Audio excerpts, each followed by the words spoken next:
I was right about my husband. From the first day I married Chuka, I felt something was wrong.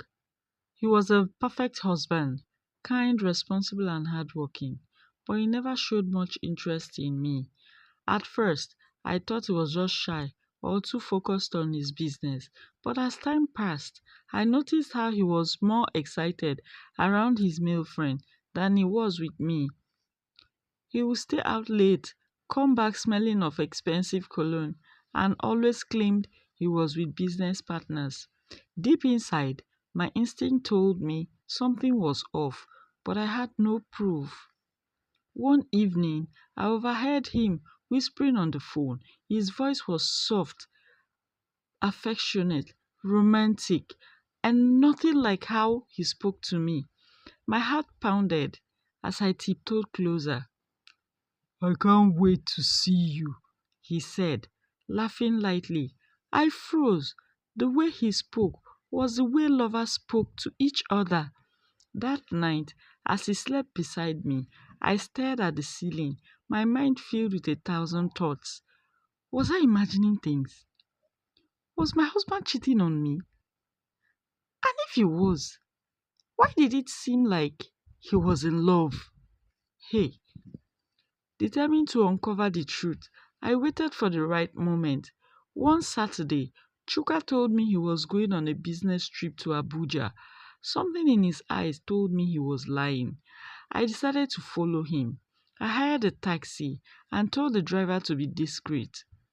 My heart pounded as I saw him enter a small fancy hotel in Lekki instead of heading to the airport.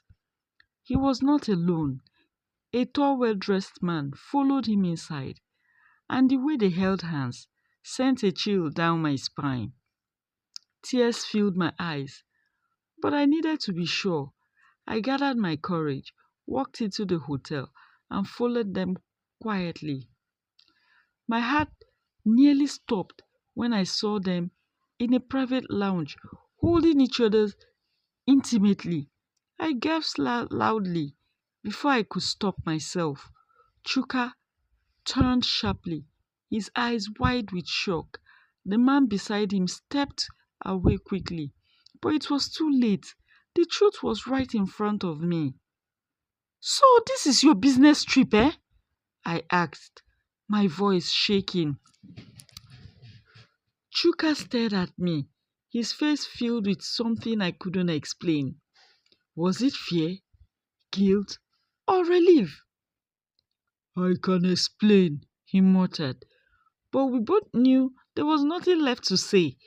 His hand trembled as I turned and walked out, my heart breaking with every step. The man I had married had been living a lie, and so had I. All these signs had been there, and now I finally had my answer.